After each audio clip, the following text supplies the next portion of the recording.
ജനങ്ങളുടെ പണമല്ലേ വിജയമായത്? ഇവിടുത്തെ സാധാരണക്കാരൻ ഓട്ടോറിക്ഷ ഓടിച്ചും കരിങ്കല്ല് ചുമന്നും പാത്രം കഴുകിയും എച്ചിൽ പാത്രം എടുത്തും തൊഴിലുറപ്പ് സ്ത്രീകൾ അവരുടെ പണി ചെയ്തും ഈ പിന്നെ ഒരു ജോലിയും ചെയ്യാനാവതില്ലാത്ത ആൾക്കാർ പെൻഷൻ വാങ്ങി ആ പണത്തിൽ നിന്നല്ലേ വിജയ ഇതെല്ലാം തട്ടിപ്പറിച്ചുകൊണ്ട് താനും തൻ്റെ കുടുംബവും ഇങ്ങനെ ദൂർത്തടിക്കുന്നത്. ഉമ്മൻചാണ്ടി സാറൊക്കെ മുഖ്യമന്ത്രിയായ സമയത്ത് ഏത് സാധാരണക്കാരനും അവിടെ കയറാം, കാരണം ഇവരുടെ ഒന്നും മറ്റവന്മാരുടെ വകയല്ല സെക്രട്ടേറിയറ്റ്. ഇപ്പൊ SFI വന്നു, ഇപ്പൊ അറസ്റ്റ് ആവും, അറസ്റ്റ് ചെയ്തു, കൊണ്ടുപോകുന്നു എന്നൊക്കെ പറയും. എന്തെങ്കിലും കുന്തം നടന്നോ? ഒന്നും നടക്കില്ലെന്നേ. ആകെ ഒരു പ്രതീക്ഷ കോൺഗ്രസിലാണ് കേരളത്തിലെ ജനങ്ങൾക്ക്, സാധാരണക്കാരന്. എന്നിട്ട് മാവന്മാർ അധികാരമോഹം തമ്മിൽ തല്ലും തീരുന്നില്ലെന്ന് പറഞ്ഞാൽ കുറ്റി ചോലെടുത്തവൻ്റെയൊക്കെ ചന്തിക്ക് അടിക്കണ്ടേ? ഈ കേന്ദ്രത്തിലിരിക്കുന്ന ഉണ്ണാക്കന്മാർ എന്ത് നോക്കിക്കൊണ്ടിരിക്കുന്നു? ഇവിടെ വി മുരളീധരൻ പറഞ്ഞല്ലോ ഇത് മറ്റേ എന്തൊക്കെയോ പ്രസ്താവന ഇറങ്ങി. ഇത് നാടകമാണെന്നേ. ഇത് ആടി ഉലയില്ല. ഇവിടെ ഒരു കത്തിപ്പ് കണ്ടത്. ഈ കപ്പിത്താൻ എവിടെ പോയെന്ന് പാവം ഈ മന്ത്രിണി ചേച്ചിയോടെ ചോദിച്ചു, അവര് പറയുമോ എവിടെ പോയെന്ന്? കണക്കിന് പോവുകയാണെങ്കിൽ ചിഹ്നം പോയിട്ട് അടുത്ത് പിന്നെ മയിൽക്കുറ്റിയിൽ മൂത്രമടിക്കുന്ന പട്ടി ചിഹ്നത്തിൽ അല്ല. നിങ്ങളൊന്ന് ആലോചിച്ച് നോക്കൂ. കാരണം മുഖ്യമന്ത്രി വിജയൻ, കമല, വീണ, മുഹമ്മദ് റിയാസ്, KB ഗണേഷ് കുമാർ, ഇനി ചിലപ്പോൾ PV അൻവർ പോകും. ഗോവിന്ദൻ അവിടുത്തെ ഒരു പിന്നെ ബാല്യക്കാരൻ മാത്രമാണ്. നമസ്കാരം. രാജ്യം കത്തിയെരിയുമ്പോൾ വീണ വായിക്കുന്ന നീറോ ചക്രവർത്തിയെ കുറിച്ച് നമ്മൾ കേട്ടിട്ടുണ്ട്. അതുപോലെ കേരളത്തിന്റെ അഭിനവ ചക്രവർത്തി പിണറായിക്കാരൻ വിജയനും കുടുംബവും നാട് കത്തിയെരിയുമ്പോൾ ഇന്തോനേഷ്യയിലേക്ക് സർക്കിട്ട് നടത്തിക്കൊണ്ടിരിക്കുകയാണ്. ലോകത്തെ വേറെ ഏതൊരു ഭരണാധികാരിക്ക് കഴിയും ഇന്നത്തെ കാലത്ത് ഇത്തരമൊരു മനുഷ്യത്വരഹിതമായ ഒരു പ്രവൃത്തി കാണിക്കാൻ? 1600 രൂപ ക്ഷേമ പെൻഷൻ കിട്ടാതെ ജനങ്ങൾ നട്ടം തിരിയുന്നു. വിദ്യാഭ്യാസ രംഗം, ആരോഗ്യരംഗം, ആഭ്യന്തരം തുടങ്ങി സകല മേഖലകളും തകർന്നു തരിപ്പണമായി കിടക്കുന്നു. ആ സമയത്താണ് പിണറായിക്കാരൻ വിജയൻ യാതൊരു മനുഷ്യത്വവും ഇല്ലാതെ, ഒരു കാര്യം കൂടി ഓർക്കണം, രാജ്യത്തെ നാമാവശേഷമായി കൊണ്ടിരിക്കുന്ന നശിച്ച കമ്മ്യൂണിസ്റ്റ് പ്രസ്ഥാനത്തിന്റെ ഒരേ ഒരു മുഖ്യമന്ത്രി കൂടിയാണ് ഇയാൾ. ആ പിണറായി വിജയനാണ് കാരണം പോലും ബോധിപ്പിക്കാതെ, ജനങ്ങളോട് യാതൊരു പ്രതിബദ്ധതയുമില്ലാതെ ഇന്തോനേഷ്യയിലേക്ക് പോയിരിക്കുന്നത്. അത് പറയുമ്പോഴേ നമ്മളെ ഈ റോമ കത്തി എരിയുമ്പോൾ എന്ന് പറയുമ്പോൾ അത് തന്നെയാണ് ഇപ്പോൾ കേരളത്തിൽ നടക്കുന്നത്. കേരളം കത്തി എരിഞ്ഞുകൊണ്ടിരിക്കുകയാണ്.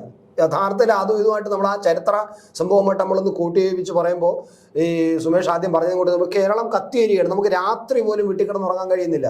പുലർച്ചയ്ക്ക് പോലും നമുക്ക് സാധാരണ എല്ലാവരും ഒന്ന് പുലർച്ചെയാണെന്ന് പറഞ്ഞ് ഉറങ്ങുന്നത്. കാരണം ആ പുലർച്ചയോട് അടുത്ത് വരുമ്പോഴും ഒരു നല്ല സുഖം കിട്ടും. പക്ഷെ ഇപ്പോൾ നമുക്ക് പുലർച്ചെ അടുത്ത് വരുമ്പോഴും നമുക്ക് ഉറങ്ങാൻ കഴിയുന്നത് വിയർത്ത് നമ്മൾ വല്ലാതെ ഒരു തീക്കുണ്ടത്തിൽ കിടക്കുമ്പോഴാണ് നമ്മൾ ജീവിച്ചു പോകുന്നത്. അപ്പോൾ പകല് ഭയങ്കര ചൂട്, രാത്രി അതിനേക്കാളും വലിയ ചൂട്. അങ്ങനെ കേരളം കത്തിയെരിഞ്ഞുകൊണ്ടിരിക്കുകയാണ്. സത്യത്തിൽ കത്തിയെരിഞ്ഞുകൊണ്ടിരിക്കുന്നത് നമുക്കെല്ലാവരും അനുഭവമാണ്. ഞാൻ പറയുന്നതല്ല, ഈ കേട്ടോണ്ടിരിക്കുന്ന സഹാക്കൾ ഉൾപ്പെടെ എല്ലാവരും അയ്യോ എന്തൊരു ചൂട് എന്ന് പറയുന്നത് നമ്മൾ കേൾക്കുന്നുണ്ടിരിക്കുന്നതാണ്. അപ്പൊ അങ്ങനെ കത്തിയെരിഞ്ഞുകൊണ്ടിരിക്കുകയാണ്. ആ കത്തിയെരിഞ്ഞുകൊണ്ടിരിക്കുമ്പോഴാണ് അദ്ദേഹം സുഖവാസത്തിന് പോയിരിക്കുന്നത്. ഈ കേരളത്തിന്റെ ഭരണാധികാരി അല്ല, സുഖവാസം എന്ന് പറഞ്ഞ വിനോദയാത്രയ്ക്ക് പോയാണെന്ന് അവർ പറഞ്ഞു. ആഭ്യന്തര വകുപ്പ് പറഞ്ഞിരിക്കുന്നത് എന്തിനാണ് മുഖ്യമന്ത്രി ഇവിടെ പോയെന്ന് വെച്ചാൽ അത് വിനോദയാത്രയ്ക്ക് പോയി, അല്ലാതെ ഒഫീഷ്യലാണെന്ന് പറഞ്ഞില്ല. ഒഫീഷ്യൽ അല്ല. അപ്പൊ വിനോദയാത്രയെന്ന് ആഭ്യന്തര വകുപ്പ് പറഞ്ഞിരിക്കുന്നു, ആഭ്യന്തര മന്ത്രാലയം പറഞ്ഞിരിക്കുന്നു. വേണ്ട, മരുമകൻ പറഞ്ഞല്ലോ, മരുമകൻ മന്ത്രി അതായത് മുഹമ്മദ് റിയാസ് പറഞ്ഞല്ലോ ഞങ്ങൾ ഒരു വിദേശ വിനോദയാത്രയിലാണ് എന്നവർ പറഞ്ഞല്ലോ. അപ്പൊ അവര് തന്നെ സ്വയം പറയണം വിനോദയാത്രയിലാണെന്ന്. ഈ അദ്ദേഹത്തിന് ചുമതലയുള്ള അദ്ദേഹത്തിന്റെ വകുപ്പ് പറയുന്നു വിനോദയാത്രയാണെന്ന്. പിന്നെ നമ്മൾ അതല്ലേ നമുക്ക് വിശ്വസിക്കാൻ പറ്റൂ? അപ്പൊ നമ്മളിവിടെ ചൂട് കൊണ്ട് പൊളയുമ്പോൾ അതിനൊരു ആശ്വാസം കണ്ടെത്താൻ ഇപ്പൊ സൂര്യനെ തടയാനൊന്നും പിണറായി വിജയനെ കൊണ്ടുപോക്കൂല. കാരണം അയാൾ അതിനേക്കാളും വലിയ സൂര്യൻ ഇപ്പൊ ഇത്രയും കത്തി ജ്വലിക്കാൻ തന്നെ കാരണം, ജനങ്ങളെ കഷ്ടപ്പെടുത്താൻ തന്നെ കാരണം തീയിൽ കുരുത്ത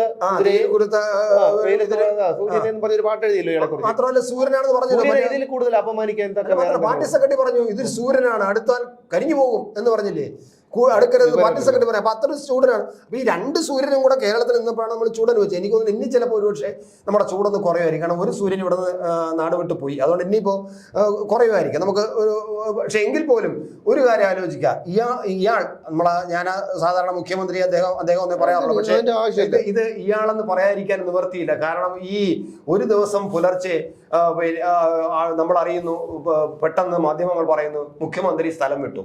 അദ്ദേഹം ഇവിടെ നിന്ന് പോയി, അയാൾ ദുബായി പോയിട്ട് ദുബായ് വഴി ഇന്തോനേഷ്യ പോകുന്നു, ഇന്തോനേഷ്യയിൽ നിന്ന് സിംഗപ്പൂർ പോകുന്നു എന്നൊക്കെയാണ് പറയുന്നത്.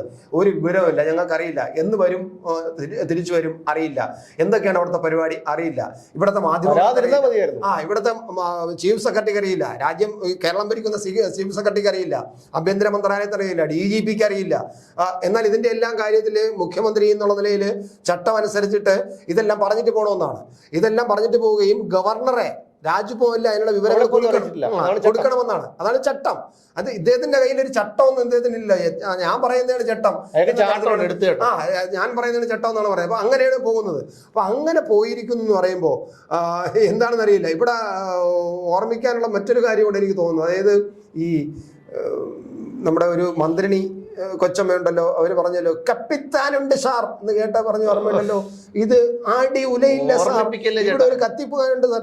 ഈ കപ്പിത്താൻ എവിടെ പോയെന്ന് പാവം ഈ മന്ത്രിണി ചേച്ചിയോടെ ചോദിച്ചാൽ അവര് പറയുമോ എവിടെ പോയെന്ന്? ഈ കപ്പിത്താൻ ഉണ്ടെന്ന് പറഞ്ഞിട്ട് എവിടെ പോയി കപ്പിത്താൻ? ഈ ആടി ഉലയില്ല എന്ന് പറഞ്ഞിട്ട് എവിടെ ഇപ്പൊ ആടി ഉലയുന്നുണ്ടോ കേരളത്തിന്റെ ഭരണ സംവിധാനം? വേണ്ട, നിങ്ങളുടെ പാർട്ടി ആടി ഉലയല്ലേ? ഈ പാർട്ടി ഇപ്പം വല്ലാത്തൊരു അന്തരാള ഘട്ടത്തിലല്ലേ. അവർക്ക് അവരുടെ കൊടി കിട്ടുമോ, അവരുടെ ചിഹ്നം കിട്ടുമോ എന്നുള്ള ഒരു വെപ്രാളത്തിലാണ്. ഈ കണക്കിന് പോവുകയാണെങ്കിൽ ചിഹ്നം പോയിട്ട് അടുത്ത് പിന്നെ മയിൽക്കുറ്റിയിൽ മൂത്രമടിക്കുന്ന പട്ടി ചിഹ്നത്തിൽ അത് പറഞ്ഞല്ലോ, അത് വലിയ നേതാവ് തന്നെ പറഞ്ഞല്ലോ, അല്ല ഈനാമ്പച്ചിയോ മരപ്പെട്ടിയൊക്കെ നമുക്ക് ചിഹ്നം കിട്ടാൻ പോണെന്ന് പറഞ്ഞല്ലോ. അപ്പൊ അത്തരത്തിൽ അവർ തമാശയായിട്ട് പറഞ്ഞല്ല, വളരെ സീരിയസ് ആയിട്ട് സഹാക്കളെ ബോധവൽക്കരിച്ചാണ്. സഹാക്കളെ നമുക്ക് ഈനാമ്പച്ചിയും മരപ്പെട്ടിയുടെയും ചിഹ്നം വെച്ച് വോട്ട് പിടിക്കേണ്ടി വരും, അതുകൊണ്ട് സൂക്ഷിക്കണം. അവർ നമുക്ക് ചിരിക്കാൻ തോന്നില്ല, അയാൾ വളരെ സീരിയസ് ആയിട്ട്, ആ ബാലൻ വളരെ സീരിയസ് ആയിട്ടാണ് പറഞ്ഞത്. കാരണം ആ അവസ്ഥയിലാണ് അവർ. അപ്പോൾ അങ്ങനെയുള്ള ഒരു അവസ്ഥയിൽ കമ്മ്യൂണിസ്റ്റ് പാർട്ടി പെട്ടിരിക്കുമ്പോൾ, CPM പെട്ടിരിക്കുമ്പോൾ, അദ്ദേഹം അതിൻ്റെ ഒരു ഏക മുഖ്യമന്ത്രി എന്നുള്ള നിലയിൽ ഇദ്ദേഹത്തിന് ഇത് എങ്ങനെ പോകാൻ കഴിയുന്നു? ഈ സഖാക്കൾ, സത്യം പറഞ്ഞ ഈ സഖാക്കളെ ഞാൻ എപ്പോഴും പിന്നെ സുമേഷ് പറഞ്ഞ സഖാക്കളെ എന്ന് വിളിക്കല്ലേ, പക്ഷെ പറയാതിരിക്കുന്നത് കാരണം ഞാൻ കണ്ടിട്ടുണ്ട്. ഈ മൊട്ട വെയിലത്ത് ഇറങ്ങി നടന്ന് വോട്ട് പിടിക്കുന്ന സഖാക്കളെ ഞാൻ കണ്ടിട്ടുണ്ട്.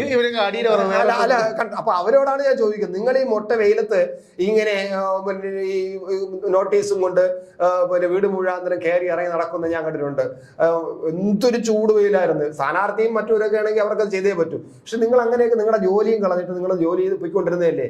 നിങ്ങൾ നിങ്ങളുടെ ഉള്ളിൽ അപ്പോഴും ആഗ്രഹം എന്തായിരുന്നു? എൻ്റെ പാർട്ടിയുടെ ചിഹ്നമെങ്കിലും നിലനിൽക്കണേ എന്നാണ് അവരുടെ ആഗ്രഹം, ഈ വെയിൽ കൊണ്ടപ്പോഴും. പക്ഷെ അദ്ദേഹത്തിന് അതില്ലല്ലോ. അദ്ദേഹത്തിന് അങ്ങനെ ഇനി ചിഹ്നം പോയാലും ഒരു കാര്യം മനസ്സിലാക്കുക, അദ്ദേഹത്തിന് സത്യം അറിയാം, അയാൾക്കറിയാം സംഭവിക്കാൻ പോകുന്നത് എന്താണെന്ന് അയാൾക്കറിയാം. ഈ പിണറായി വിജയൻ ആരായിരുന്നു എന്നും പിണറായി വിജയൻ ഇപ്പോ എന്താണെന്നും ഏകദേശ ധാരണ ഇവിടെയുള്ള എല്ലാവർക്കും അറിയാവുന്നതാണ്. അപ്പോ പിന്നെ പിണറായി വിജയൻ 2016 മുഖ്യമന്ത്രിയായതിനു ശേഷമാണ് മയോ ക്ലിനിക്കിൽ ചികിത്സയ്ക്കായി പോയത്. ആ ചികിത്സയ്ക്കായി പോയിട്ട് വന്നതിന് ശേഷമാണ് ധൃതി പിടിച്ച് നമ്മുടെ ചെറുവള്ളി എസ്റ്റേറ്റ് ഏറ്റെടുത്ത് വിമാനത്താവളം പണിയാൻ പോയത്. അന്ന് തന്നെ ഒരു ആരോപണം ഉണ്ടായിരുന്നു, ബിലീവേഴ്സ് ചർച്ചിന്റെ മെത്രാപ്പൊലീത്ത താറാവ് യോഹന്നാനും ഇയാളും തമ്മിൽ അവിടെ ദുബായിലും അമേരിക്കയിലും 5000 കോടി രൂപയുടെ ഭൂമി ഇടപാട് നടന്നു എന്ന് പറഞ്ഞിട്ട് ഒരു ആരോപണം ഉണ്ടായിരുന്നു.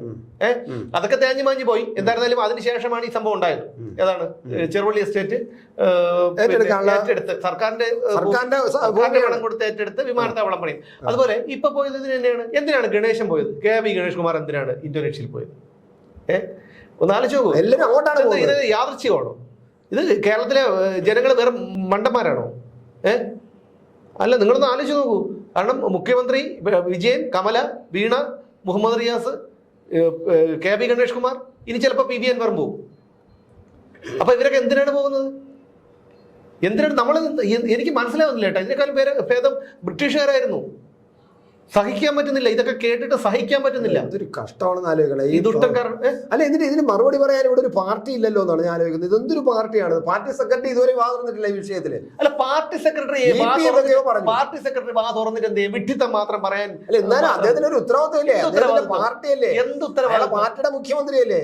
മോളൊരു യെച്ചൂരി ഒരാളിരിപ്പില്ലേ ഡൽഹിയില്, അയാൾ അറിയണ്ടേ? കാരണം യെച്ചൂരി ഒക്കെ ഇവിടുത്തെ തെരഞ്ഞെടുപ്പ് 3 ഘട്ടമേ ആയിട്ടുള്ളൂ. ഇനി 4 ഘട്ടം തെരഞ്ഞെടുപ്പുകൾ രാജ്യത്ത് നടക്കാനുണ്ട്.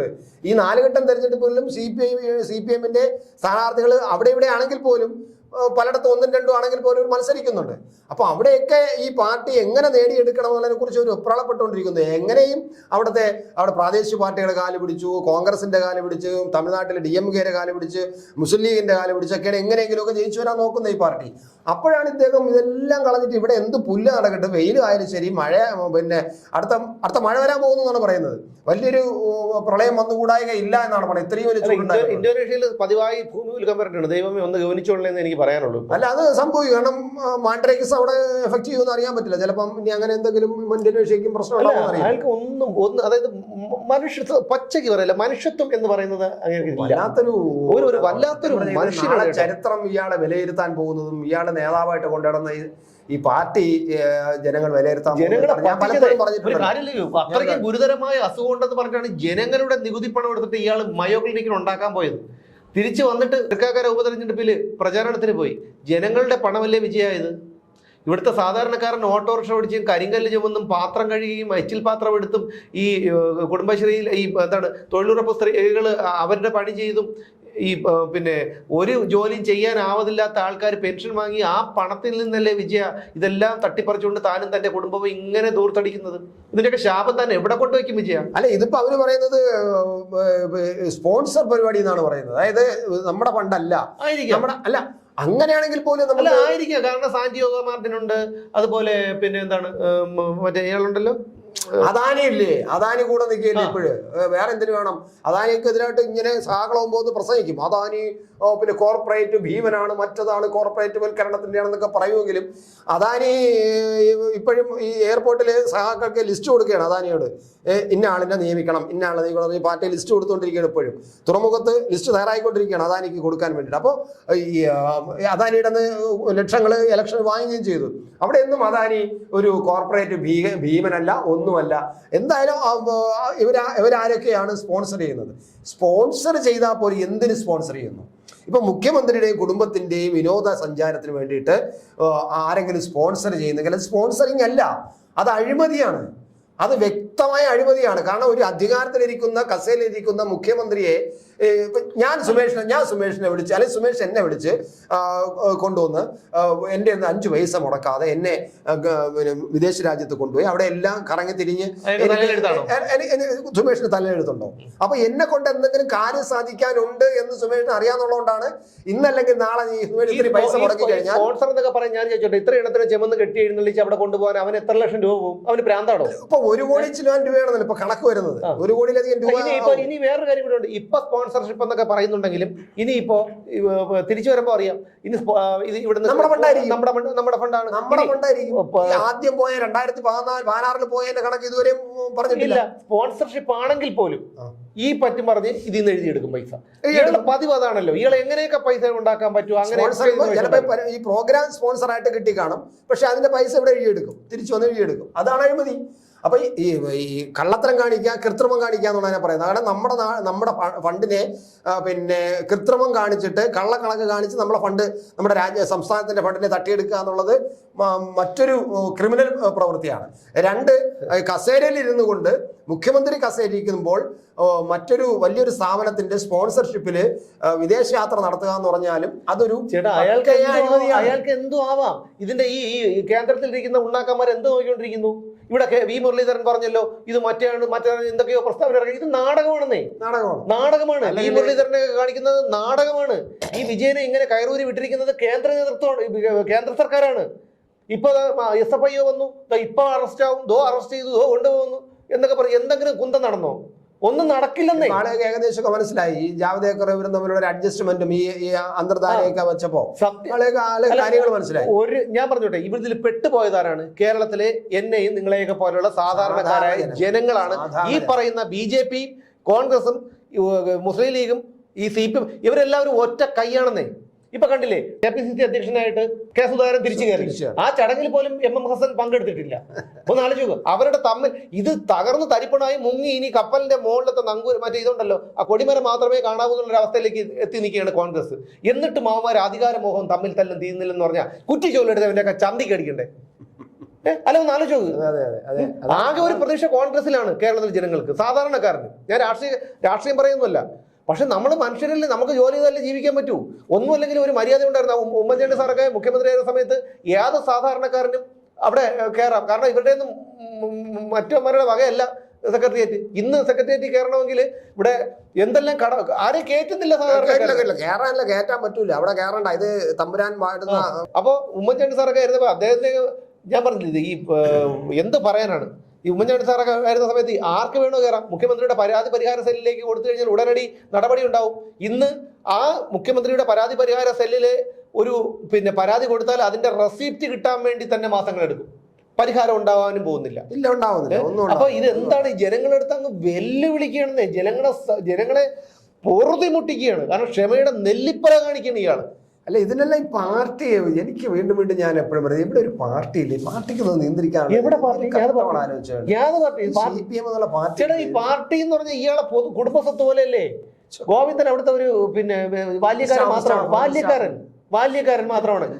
ഇതൊരു ഒരു കാര്യം ഒരു തരത്തിൽ ചിന്തിച്ചു നോക്ക്. ഈ കമ്മ്യൂണിസ്റ്റ് സി പി എം എന്ന് പറഞ്ഞ ഒരു കോർപ്പറേറ്റ് കമ്പനി, ഉദാഹരണത്തിന് ഞാൻ പറഞ്ഞുതരാം. ഇതൊരു CPM corporate company. Adani group ഒരു കോർപ്പറേറ്റ് കമ്പനി. അദാനി അതിന്റെ ചെയർമാൻ, ഇതിൽ പിണറായി ചെയർമാൻ, അതിന്റെ താഴോട്ട് ഒരുപാട് മാനേജർമാരും അതൊക്കെ അവരല്ലോ. അതാണ് ഈ പറയുന്ന ഓരോ ഡിപ്പാർട്ട്മെന്റിലായിട്ട് ഓരോരുത്തർ. പിന്നെന്താണ് ഈ അദാനിയുടെ പ്രോജക്റ്റുകളിലൊക്കെ പണിയെടുക്കുന്ന ആൾക്കാരുണ്ടല്ലോ. വിമാനത്താവളത്തിലായിരുന്നാലും തുറമുഖത്തിലായിരുന്നാലും പല അദാനിയുടെ പല ബിസിനസ്സുകളുണ്ട്. അവിടെയൊക്കെ ഈ പണിയെടുക്കുന്ന അവരുണ്ട്. അവർ തൊഴിലാളികളാണ്. അതാണ് ഇവിടുത്തെ പാർട്ടി അണികൾ. അല്ല, ഈ രീതിയിലൊന്നും ചിന്തിച്ചു നോക്കതല്ലേ? അതെ, ആദ്യം അങ്ങനെ തന്നെ. കാരണം പിരിക്കാൻ പറയുമ്പോൾ പിരിക്കണം, ഇലക്ഷൻ നടത്തണം, പ്രകടനം നടത്താൻ. അപ്പൊ അദാനിയെ കാണുമ്പോഴത്തേക്കും കുമ്പിട്ട് വണങ്ങി നിൽക്കണം. അദാനി ഇനി എന്ത് പറഞ്ഞാലും ചെയ്യണം. അദാനി കടലിൽ ചാടാൻ പറഞ്ഞാൽ ചാടണം, മരത്തിൽ കയറാൻ പറഞ്ഞാൽ കയറണം. അതാണ്. അല്ലെങ്കിൽ പണി പോകും. അതാണല്ലോ ഇവിടുത്തെ അന്തംഗമ്മേളം ചെയ്തുകൊണ്ടിരിക്കുന്നത്. എന്തൊരു കഷ്ടമാണെന്ന് നോക്കൂ നമ്മുടെ അവസ്ഥ എന്ന് പറഞ്ഞു കഴിഞ്ഞാല്. ഇയാൾ ഒരു മനസാക്ഷിയില്ലാത്തൊരു ഇത്ര മനസാക്ഷിയില്ലാത്ത ഒരു മനുഷ്യനെ എന്റെ ജീവിതത്തിൽ ഞാൻ കണ്ടിട്ടില്ല കേട്ടോ, ചെയ്യുന്നത് വരെ. ഒരു പാർട്ടി ഞാൻ എപ്പോഴും ചിന്തിക്കുന്നത് ഈ പിണറായി വിജയൻ എങ്ങനെയാണ് നമ്മൾ അതിനെ കുറിച്ച് പറഞ്ഞു. പിണറായി വിജയൻ എങ്ങനെയാണ് ഞാൻ ചോദിച്ചോട്ടെ. പിണറായി വിജയൻ അങ്ങനെയാണ്. പക്ഷെ ഇവിടെ എന്തുകൊണ്ട് ഈ കേന്ദ്ര നേതൃത്വം ഇതിനൊരു തീരുമാനം ഉണ്ടാക്കുന്നില്ലെന്നാണ് എന്റെ ചോദ്യം. ഇവിടെ പ്രധാനമന്ത്രി വന്നിട്ട് 3-4 മാസം മുമ്പ് വന്നിരുന്നത് തൃശ്ശൂർ പ്രസംഗിച്ചല്ലോ. ഇവിടെ മുഖ്യമന്ത്രിയുടെ ഓഫീസ് കേന്ദ്രീകരിച്ച് കള്ളക്കടത്ത് നടത്തുകയാണെന്ന്. അപ്പൊ എന്താണ് സ്വർണ്ണക്കള്ളക്കടത്ത് ഉണ്ടായത്? എന്താണ് 2018-ലാണ്. 6 വർഷമായി. ഈ 6 വർഷമായിട്ട് പ്രധാനമന്ത്രിക്ക് ഇത് അറിയാമല്ലോ. എങ്കിൽ പിന്നെ എന്തുകൊണ്ട് അതിന് നടപടി എടുത്തില്ല? കെ ടി ജലീൽ രാജ്യത്തെ തന്നെ അധിക്ഷേപിച്ചുകൊണ്ട് ഫേസ്ബുക്ക് പോസ്റ്റ് ചെയ്യൂ, ഇപ്പൊ അറസ്റ്റ് ചെയ്തു എന്നൊക്കെ പറഞ്ഞല്ലോ. കെ ടി ജലീൽ എന്ത് ചെയ്തു? അപ്പൊ ഇവരെല്ലാവരും ഒരു കൈയാണെന്നേ. നമ്മൾ വേറും പൊട്ടന്മാര്. ഈ കേരളം നമ്മൾ പൊട്ടന്മാരല്ല. കാരണം നമുക്ക് കാര്യം അറിയാം. നമ്മൾ ഒരു തന്നെ കൊടി പിടിക്കാനും പോസ്റ്റർ ഒട്ടിക്കാനും ഒന്നും നമുക്കെന്ത് ചെയ്യാൻ പറ്റും. അല്ലാതെ ഇവരൊക്കെ വേണ്ടി, അതായത് ഏത് പാർട്ടിക്കും, പ്രത്യേകിച്ചും കേരളത്തെ ഈ ദുരവസ്ഥയിൽ എത്തിച്ചിരിക്കുന്നത് BJP ആണ്. പിന്നെ കോൺഗ്രസ് എന്ന് പറഞ്ഞാൽ നശിച്ചുകൊണ്ടിരിക്കുകയാണ്. കാരണം അവർക്ക് തമ്മിലടി തീർന്നിട്ടില്ല. ആദ്യം ഞാൻ പലപ്പോഴും പറയാറുള്ളത് പോലെ ആ VD സതീശന്റെ ചെവി തൂക്കിയെടുത്ത് ഒരു ഒറ്റ ഏറെ പുറത്തോട്ട് കൊടുക്കണം. അയാളെ കോൺഗ്രസിന്റെ പ്രാഥമിക അംഗത്വത്തിൽ നിന്ന് തന്നെ ഈ പറയുന്ന VD സതീശനെ പുറത്ത് ചവിട്ടിയെടുത്ത് കളിക്കണം. 4 ആ സ്ഥലത്ത് മാത്യു കുഴൽനാടനായിരുന്നെങ്കിലോ, മാത്യു കുഴൽനാടനാണ് പ്രതിപക്ഷ നേതാവിന്റെ സ്ഥാനത്തായിരുന്നെങ്കിലോ, രമേശ് ചെന്നിത്തല പ്രതിപക്ഷ സ്ഥാനത്തുണ്ടായിരുന്നപ്പോഴത്തെ അദ്ദേഹം സർക്കാരിനെതിരെ എത്രയോ കേസുകളുമായി കോടതി ഇയാൾ എന്തെങ്കിലും ചെയ്തോ? ഈ VD സതീശൻ എന്തെങ്കിലും ഒരു ഇത് വരുമ്പം ഇളിച്ചുകൊണ്ട് വന്നിരുന്ന് മാധ്യമങ്ങളുടെ മുന്നിൽ ഒന്ന് ഇളിച്ചുകൊണ്ട് എന്തെങ്കിലും പറയാൻ കുറച്ച് വർത്തമാനവും പറയും. എന്തുമാത്രം കേസ് കൊടുത്തിട്ടുണ്ട്, പല പരിപാടികളും പിൻവലിക്കേണ്ടി വന്നു. ഉൾപ്പെടെയുള്ള ചെന്നിത്തലയെ ഇയാൾ പുറത്ത് കാഴ്ചയല്ലേ.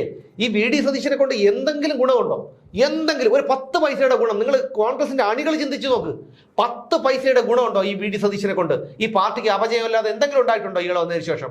എന്നാൽ ഈ VD സതീശനല്ല, മാത്യു കുഴൽനാടൻ പ്രതിപക്ഷ സ്ഥാനത്തും KPCC അധ്യക്ഷ സ്ഥാനത്ത് കെ സുധാകരനുമായിരുന്നെങ്കിലും ഇവിടെ എന്തെങ്കിലുമൊക്കെ നടന്നേനെ. ഇതുവരെ തമ്മിലടി തീർന്നിട്ടില്ലെന്ന് ഉമ്മര് തമ്മിൽ. MM ഹസൻ അതിൽ വന്നിട്ടില്ല. ആകെ ഞാൻ പറഞ്ഞു കഴിഞ്ഞാലേ ചിലപ്പോൾ ഇത്രയും പ്രായമായി ഒന്ന് ആലോചിച്ച് നോക്കൂ. ഇത്രയും പ്രായമായി കിട്ടാവുന്ന സ്ഥാനമാനങ്ങളെല്ലാം കിട്ടി കാലം നീട്ടിയിട്ടിരിക്കുകയാണ് അങ്ങോട്ട്. എന്നിട്ടും ഇപ്പോഴും അധികാരമോഹം. ഇതിനൊക്കെ അനുഭവിക്കേണ്ടതാരാണ് ഈ സാധാരണക്കാരായ ജനങ്ങൾ. അതെ, അവരും ഇറങ്ങി നടന്ന് ഇലക്ഷനിൽ പ്രചരണം നടത്തിയവരാണ്. അവരെല്ലാം കണ്ടുപിടിക്കുമ്പോഴാണ് ഈ തമ്മിലടിക്കുന്നത്. പോട്ടെ, നമ്മൾ പറഞ്ഞത് ഇയാളുടെ ഇന്തോനേഷ്യൻ യാത്രയെ കുറിച്ചാണ്. എന്തായാലും ഇന്തോനേഷ്യൻ യാത്ര കൃത്യമായിട്ടും അഴിമതി തന്നെയാണ്. സ്പോൺസർ ചെയ്തിട്ടുണ്ടെങ്കിൽ അത് ജനങ്ങളോട് ഒരു ബിസിനസ് ആകുമ്പോൾ കുടുംബത്തിന്റെ പേരിൽ ഒരു ബിസിനസ് ആകുമ്പോൾ അവിടെ എല്ലാവരും ഒപ്പിടേണ്ടിയൊക്കെ വരും. അത് ഞാൻ പറഞ്ഞ ആരും ഉദ്ദേശിച്ച് പറഞ്ഞതല്ല. അപ്പൊ പിന്നെ കുടുംബസമേതമൊക്കെ പോയാലേ പറ്റും. അവിടെ ചെന്ന് ഒപ്പൊക്കെ ഇട്ട് കൊടുത്ത് അവിടുത്തെ കാര്യങ്ങളൊക്കെ നോക്കിയിട്ട് വരാൻ പറ്റുള്ളായിരിക്കും. അങ്ങനെ വർഷത്തിലൊരിക്കലും അവിടെ പോയി എല്ലാ കാര്യങ്ങളും. ഇതില് മറ്റൊരു കാര്യം കൂടി നമ്മൾ ചിന്തിക്കേണ്ടതുണ്ട്.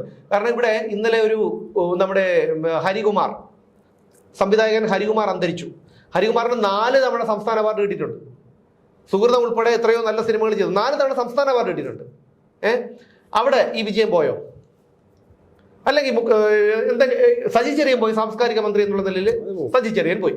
ഇതിനു മുമ്പ് എത്രയോ സിനിമാ മേഖലയിലുള്ളവരും സാംസ്കാരിക മേഖലയിലുള്ള ആൾക്കാരൊക്കെ അന്തരിച്ചിട്ടുണ്ട്. ഈ പിണറായി വിജയൻ എവിടെയെങ്കിലും പോയോ? പക്ഷേ വാരഫലം സംവിധാനം ചെയ്ത അശോകൻ താഹ, സിംഗപ്പൂർ, അതിൽ അശോകൻ മരിച്ചു. ഒരു 2 വർഷം ആവും തോന്നുന്നു ഏകദേശം. ഈ 2 വർഷം ആയ അന്ന് പൊതുദർശനത്തിന് വെച്ചപ്പോൾ പിണറായി വിജയൻ മാത്രമല്ല, പിണറായി വിജയന്റെ ഭാര്യ കമല, മകള് വീണ മുഹമ്മദ് റിയാസ്, ഇവരെല്ലാവരും മണിക്കൂറുകളോളം പൊതുദർശനത്തിന് വെച്ച് അവിടെ സ്ഥലത്തുണ്ടായിരുന്നു. എന്താണ് ഈ അശോകനും പിണറായി വിജയനും തമ്മിലുള്ള ബന്ധം? ഇവിടെ എന്താണ് മാധ്യമങ്ങൾ ഇതിനെക്കുറിച്ച് തിരക്കാത്തത്? സിംഗപ്പൂർ ബന്ധം. ഈ മാധ്യമങ്ങൾ എന്തുകൊണ്ടാണ് ആര് മരിച്ചാലും, ഇത്രയും ആൾക്കാരൊന്നും മരിച്ചു കഴിഞ്ഞാൽ അവിടെ അതിന്റെ 7 അയൽപക്കത്ത് പോലും പോകാത്ത മുഖ്യമന്ത്രി പിണറായി വിജയൻ എന്തുകൊണ്ടാണ് ഈ അശോകൻ എന്ന് പറഞ്ഞാൽ അദ്ദേഹം പറയത്തക്ക സിനിമകളൊന്നും, എടുത്തു പറയത്തക്ക സിനിമകളൊന്നും സംവിധാനം ചെയ്തിട്ടില്ല. ഒരുപാട് വർഷങ്ങളായി അദ്ദേഹം സിനിമ ഫീൽഡൊക്കെ വിട്ടിട്ട്. ആ മനുഷ്യൻ മരിച്ചപ്പോൾ എന്തിനാണ് പിണറായി വിജയനും അദ്ദേഹം കുടുംബസമേതം ചെന്ന് മണിക്കൂറുകളോളം അയാൾ അവിടെ നിന്നത്? എന്തുകൊണ്ട് ഇവിടുത്തെ മാധ്യമങ്ങൾ ചർച്ച ചെയ്തില്ല? അപ്പൊ ഇതെല്ലാം ഒരുപക്ഷെ ബാംഗ്ലൂരിലെ ബിസിനസ്സുമായിട്ട് നല്ല ബന്ധമുണ്ട്. ആ ബിസിനസ്സിൽ ഇദ്ദേഹത്തിന്റെ പങ്കാളിത്തം ഉണ്ടായിരുന്നു. അതുകൊണ്ട് തന്നെയാണ് അശോകൻ സിംഗപ്പൂരിൽ സുഹൃത്താണോ? അല്ലെങ്കിൽ എന്തെങ്കിലും ആണോ? ഒന്നും അല്ലെന്നേ.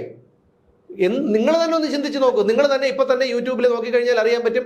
അശോകന്റെ ബോഡി പൊതുദർശനത്തിന് വെച്ചപ്പോൾ പിണറായി വിജയനും വീണയും കമലയും വന്ന് മണിക്കൂറുകളോളം അവിടെ ഉണ്ടായിരുന്നു. ഞാൻ പറയുന്നത് കള്ളമാണെങ്കിൽ നിങ്ങൾ ഗൂഗിളിൽ ഇതിലും യൂട്യൂബിൽ നോക്ക്.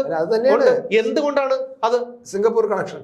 അപ്പൊ ഇതൊക്കെ ഇയാള് ഇപ്പോഴും സിംഗപ്പൂർ പോകുന്നുണ്ട്. ഇന്തോനേഷ്യ കഴിഞ്ഞിട്ട് നേരെ സിംഗപ്പൂർ പോകുന്നുണ്ട്. അവിടെ ചെന്ന ആ ഡീലിങ്സ് എല്ലാം, ഒരു ബിസിനസ് കാര്യങ്ങളെല്ലാം നോക്കി വെച്ചിട്ട് പിന്നെ വരുള്ളൂ. പിന്നെ മകന്റെ അടുത്ത് വരും. ഇവിടെ ജീവിക്കാൻ തന്നെ തോന്നുന്നില്ല. കാരണം നിരാശയാണ്. കാരണം നിരാശയാണ് കേരളം വിട്ട്. കാരണം എന്തൊരു നല്ല നാടായിരുന്നു കേരളം. ഇന്നിപ്പോ ഒരു എന്താണ് ജീവിക്കാൻ പറ്റുന്നില്ല. ഒരു കള്ളക്കേസ്, ഏത് സമയവും കള്ളക്കേസുകൾ വരാം. കിട്ടുന്ന വില കൊടുത്ത് വാങ്ങിക്കുക. വിദേശ തമിഴ്നാട്ടിലോ പോയി അങ്ങനെ ഇതുപോലെ വാസ്തവമായി ഇവിടുത്തെ അങ്ങോട്ട് വിട്ടു കഴിഞ്ഞാൽ തമിഴ്നാട്ടിലോട്ട് അങ്ങനെ പോയി കഴിഞ്ഞാൽ കിട്ടുന്ന വിലയ്ക്ക് അവിടെ സമാധാനമുണ്ട്. അവിടെ സ്നേഹമുള്ള ജനങ്ങളാണ്. അവിടെ ഉണ്ടല്ലോ സ്റ്റാലിൻ. അയാൾ എന്തുമാത്രം ജനങ്ങൾക്ക് ഉപകാരപ്രദമായിട്ടുള്ള കാര്യങ്ങൾ അവിടെ ചെയ്യുന്നുണ്ട്. അത് ഒരു കുഴപ്പം പിടിച്ചൊരു അങ്ങനെയാണെങ്കിൽ പോലും അതാണല്ലോ അവിടെ ജനങ്ങൾക്ക് ഉപകാരപ്രദമായിട്ടുള്ള നിഷ്കളങ്കരാണ്. അല്ല, പിന്നെ ഞാൻ ഈ കർമ്മഫലത്തിൽ ഞാൻ വിശ്വസിക്കുന്നുണ്ട്. അത് ഉറപ്പാണ്. ഞാൻ ഈ അമ്പലത്തിൽ നിന്ന് പോകുന്ന ആളല്ല. അമ്പലത്തിൽ പോകില്ല, പള്ളിയിൽ പോകില്ല. എനിക്ക് തോന്നണേ പോകും. നമ്മൾ എവിടെയാണോ അവിടെയാണ് ദൈവം എന്ന് വിശ്വസിക്കുന്ന ഒരാളാണ് ഞാൻ. അതുകൊണ്ട് ഞാൻ കർമ്മത്തിൽ വിശ്വസിക്കുന്ന ഒരാളാണ്. അതുകൊണ്ട് ഞാൻ പറയുന്നത് വെച്ചാൽ, ചേട്ടന് ഓർമ്മയുണ്ടോ ഈ കരുണാനിധിയെ, അതായത് സ്റ്റാലിൻ്റെ അച്ഛനെ ജയലളിത മുഖ്യമന്ത്രിയായിരുന്നപ്പോൾ വലിച്ചഴിച്ച് കൊണ്ടുപോയത് ഓർമ്മയുണ്ടോ? എന്നിട്ട് എത്ര വർഷം, അന്ന് അദ്ദേഹം ഒരു മുതിർന്ന നേതാവാണ്. അയാൾ എങ്ങനെ ആയിക്കോട്ടെ, അയാൾ മുതിർന്ന നേതാവായിട്ട് കണക്കാക്കണ്ട, അയാളുടെ പ്രായം കണക്കിലെടുത്ത് പോലീസ് വലിച്ചഴിച്ചാണ് ഇയാളെ കൊണ്ടുപോയത്. അയ്യോ എന്ന് വിളിക്കുന്നുണ്ട് ഇയാള്. കരുണാനിധി, ആ കരുണാനിധി കൊണ്ടുപോയി ജയിലിലിട്ടു. അന്ന് അതിനുശേഷം എന്ത് കേസോ ആയിക്കോട്ടെ, പക്ഷെ അതിനുശേഷം ജയലളിതയുടെ അവസ്ഥ എന്തായി? ജയലളിതയുടെ അവസ്ഥ എന്തായി? ജയലളിത അവസാനം കിടന്ന് നരകിച്ച് മരിച്ച് ഈ കിടന്ന ഉണ്ടാക്കിയ കോടികളെല്ലാം അന്യാധീനപ്പെട്ടു പോയി. പിന്നെ എല്ലാം പോയി. കരുണാനിധിയുടെ മകൻ പേരുദോഷം വന്നു. കാരണം ദൂർത്തടിച്ച് സാരി, ചെരുപ്പ്, അവരുടെ ആഭരണങ്ങളെ കുറിച്ചും ഒക്കെ ആ ഒരു പേരുമില്ല, പോയി. അപ്പോ അവിടെ ആ സ്ഥാനത്ത് ഇന്ന് പിന്നെ കരുണാനിധിയുടെ മകൻ മുഖ്യമന്ത്രിയാണ്. അവർ ജീവിച്ചിരുന്നെങ്കിൽ ഇയാൾ അവരെ പിടിച്ച് ജയിലിലാക്കിയത്. മനസ്സിലായി? അതാണ് കർമ്മഫലം. നമ്മൾ ചെയ്യുന്ന കാര്യങ്ങളിൽ കുറച്ചെങ്കിലുമൊക്കെ നേരെ വേണം. മറ്റൊരാളുടെ കണ്ണീര്. അതുകൊണ്ടായിരിക്കോ ഇവിടുന്ന് ഇന്തോനേഷ്യയിലോട്ടൊക്കെ പോയി തൽക്കാലം അവിടെ പോയി ഇവിടെ നിന്നാ പ്രശ്നമാണെന്ന് പറഞ്ഞാൽ അങ്ങനെ ആയിരിക്കും. അല്ല, ഇയാൾക്ക് അധികാരം പോയി കഴിഞ്ഞാൽ ഇവിടെ ജീവിക്കാൻ പറ്റില്ല. പേടിത്തുറിയാണ്. ഒരു കാരണവശാലും ജീവിക്കില്ല. പിന്നെ പേടി ഉണ്ടോയെന്ന് വെച്ചാൽ അയാൾക്ക് പേടിയും ഇല്ല. കാരണം ഇവിടെ ഇലക്ഷന് മുമ്പ് എന്തുമാത്രം ഇതിലാണ് അയാൾ പോയത്. ഇലക്ഷൻ വന്നപ്പോൾ അയാൾ എങ്ങനെയാണ് പോയത്? ഒരു പ്രശ്നമില്ല. അപ്പൊ അത് കഴിഞ്ഞപ്പോൾ വീണ്ടും അയാൾക്ക് പേടി വന്നു. അപ്പൊ അതൊക്കെ വെറും ഇതാണ്. അതാണ് അധികാരം എന്ന് പറയുന്ന ഒരു ലഹരി, വലിയ ലഹരി പിണറായി വിജയന്റെ തലച്ചോറിനെ ബാധിച്ചിരിക്കുകയാണ്. അപ്പൊ അത് പിന്നെ അതിന്റെ ഒരു ഇത് കാണിക്കണം. അത് ചെയ്തു അയാൾ, അത്രേ ഉള്ളൂ. എന്തായാലും ഇനി വരും ദിവസങ്ങളിലൊക്കെ അറിയാൻ പറ്റും എന്താണ്, എവിടെയാണ്, ഇതാണ് ഒക്കെ പോയെന്നൊക്കെ അറിയാൻ പറ്റിയ മറുപടി പറയേണ്ടി വരും. പാർട്ടിയെങ്കിലും മറുപടി പറയേണ്ടി വരും. പിണറായി പാർട്ടി ഒരിക്കലും യാത്രയെ കുറിച്ച് പറയേണ്ടി വരും. ഉറപ്പാണ് കേരള പറയേണ്ടി വരും. മറുപടി പറയണത് യവൻ എന്ത് കാര്യത്തിനാണ് വ്യക്തമായിട്ട് പറയേണ്ടി വരും സുമേഷേ. അത് പാർട്ടി ദേശീയ സെക്രട്ടറി യെച്ചൂരിക്കെങ്കിലും ഈ ഗോവിന്ദൻ ചിലപ്പോൾ ക്ലച്ചൂരിയും പറയില്ല, ബ്രാക്കൂരിയും പറയില്ല, ആരും പറയില്ല.